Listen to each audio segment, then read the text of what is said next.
Hey, you're watching Caffeine TV and I'm your host Konishko_developer, and this is a brand new series that we're calling Component Archives. That's right, this is a brand new series, and today in the first episode we're taking a look at the button. Let's get started. The first thing that we're going to do is, of course, dragging a button into the designer preview. In today's episode, we won't be taking a look at the blocks of the button component. That will be covered in the next episode of this series. What we will take a look at today, however, are the properties. First up, we have the background color. That's this color, which is dark gray by default, but you can obviously set it to anything you want. Enabled. This controls whether the user can click the button or not. If we were to uncheck this box, if the user taps on the button, they'll notice that the button has no visual feedback. Just for context, on an enabled button, when you tap it, you will see a ripple that confirms that yes, the button has been clicked. Font bold. We'll just check this and see what it does, and sure enough, it just makes the font of the button bold. Same thing for italic. It just makes this text render in italics. Font size. Say we want some large text for our button. We can do that.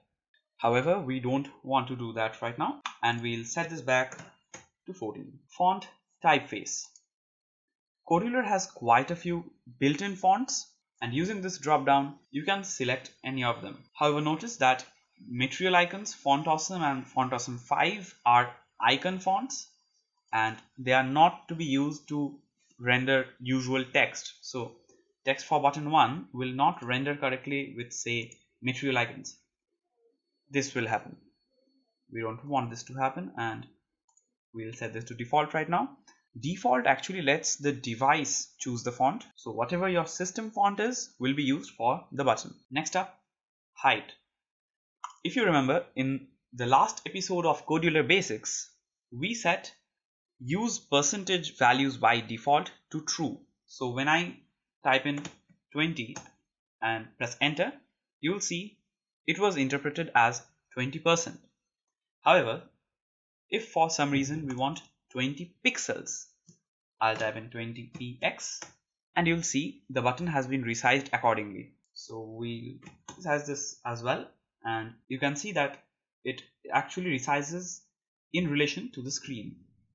20px, however, is an absolute value and will appear the same on all screens with the same DPI. However, since the pixel density can vary, 20 pixels won't actually look the same everywhere. You can test this for yourself if you have an Android phone by changing the DP values in your developer options. However, that's an advanced topic and you could mess up your phone, so we are not getting into that right now. We'll set this back to automatic. For easily filling the parent, you can also use this, the fill parent types. You'll notice that you can, of course, set these in the blocks. However, it's not immediately apparent how to set these. I'll be covering this in the next episode. The next property we have is image. It sets the background image for the button. So let's say we want some beautiful imagery behind this text. Instead of the bland gray, we can totally do that. Actually, that's the theme with most of Kodular. If you want to do something, usually there is a way to do it. One of my hobbies happens to be doing outlandish things with Kodular that I am not actually supposed to be doing. However, this is not the time to discuss that, and we'll continue with our discussion of the properties. I'm trying my best to keep this video short since we don't want to be here all day. Shape. You'll notice right now that the button is a rectangle. However, we can set this to rounded, beautiful, rectangular, which is the default. However, the default could in theory vary. So if you really want your button to be a sharp rectangle, just set this to rectangular. Or you could set this to oval, which, let's admit it, looks very weird in this case. You generally don't want oval buttons. However, in some cases you actually want circular buttons. Now a nice side effect of ovals, or technically speaking ellipses, is that when you make the two foci coincide, then you get a special type of ellipse known as a circle. In simple terms, if I were to set the height to 50px and the width to 50px, you'll notice that the oval is now a circle. So you could just set the height and width to the same value and you'll get a circular button. This is generally used when your text is actually an icon. We already covered it. You could use the material icons or font awesome. It's up to your preference. Text, because of course we want our button to say something useful, meaningful. We want to convey to the user efficiently why they want to click this button. Because let's face it, we are tinkerers. We see a button, we click it, we find out what it does. However, most of our users probably won't be. So it's always good to convey what a button does. Let's say we want the button to change its color when it's clicked. So we'll make this say change color, and we'll make this rounded for now because it looks good, and in my opinion it really complements the default look. So we'll keep this rounded. Of course, do what you prefer. Next, text alignment. By default the button text is centered, and in most cases you do want centered, but if for some reason you want left or right, say your width is fill parent but you want change color to be on the left, you could do that. However, we aren't doing it right now, so we'll keep this a centered button, and while we're at it, we'll make this button centered on the screen as well. We discussed these properties in Kodular Basics episode 5. Alright, this brings us to the text color. Right now it's set to white, but just like the background color, you could set this to whatever you want. Visible. This is a very useful property for you don't always want all your components to be visible to the user. Let's say there's some internal variable that controls which buttons are available to the user. So for example, if I choose option A in some app, I'll get access to buttons 1, 2 and 3, and if I choose option B, I get access to buttons 4, 5 and 6.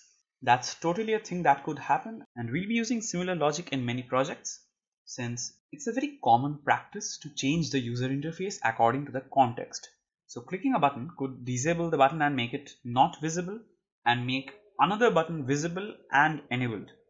Next we have the advanced properties. The border shadow.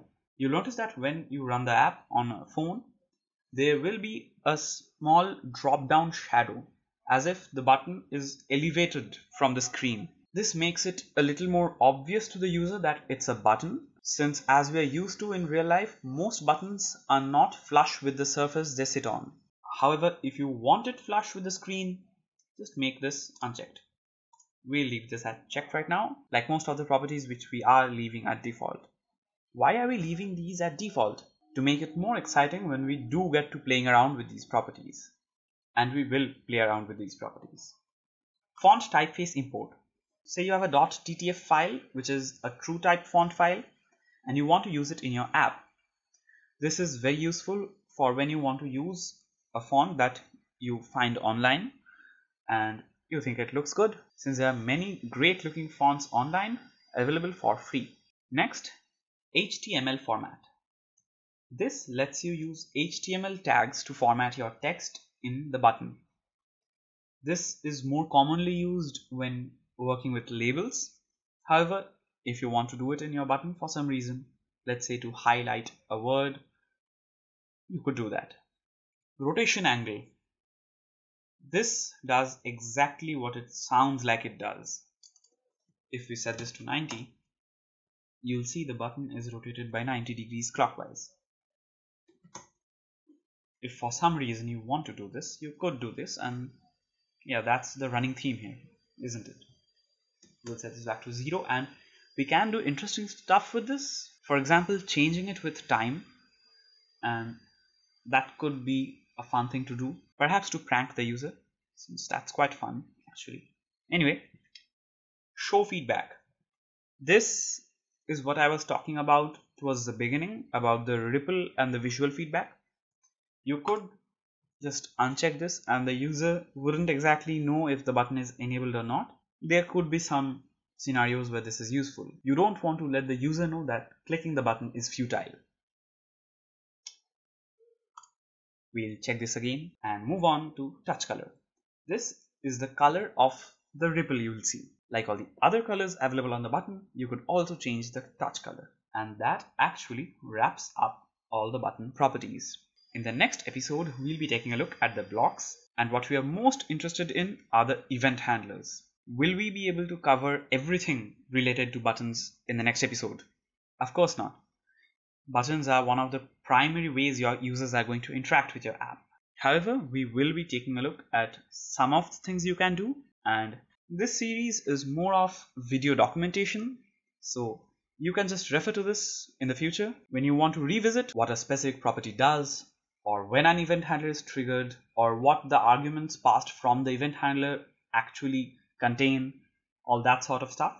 Yeah, we have actually covered everything that we had to cover in this video, and I'll actually intentionally change the topic this time. I don't know if you already know it or not, but you've probably guessed it. All the Caffeine TV videos till now have been unscripted, and I do plan to keep on doing unscripted videos to keep things more natural. Since if you want to be more formal, there's always the written documentation which uses all the articulation that goes into written language. I do have some news about Caffeine, which is the parent of Caffeine TV and Caffeine Software, probably more branches in the future. And that's, there's a new Caffeine community available. I'll put a link down to it in the video description. It's a Telegram group, Telegram being the messenger of choice for me. And yeah, you'll find me there. Probably other Caffeine community members if you're not the first one to join. I don't know, come check it out, say hi, talk to me or the other Caffeine community members, and yeah, maybe give me feedback. Yeah, as always, I am open to feedback, and your feedback actually really helps since it shapes the way I plan out my videos for Caffeine TV. And now it's time for me to do something that I haven't really got right so far, but someday I'll get it right. Here goes nothing. Drop a thumbs up if you like the video, drop a thumbs down if you really didn't. Subscribe if you haven't done so already. Click the bell icon to be notified about more content. Head over to the comments section down below and let me know what you think. I'm open to feedback, as I've already said a dozen times. And yeah, that's it. Share the video to help out the channel, and I'll see you on a different new series in the next upload. Happy coding!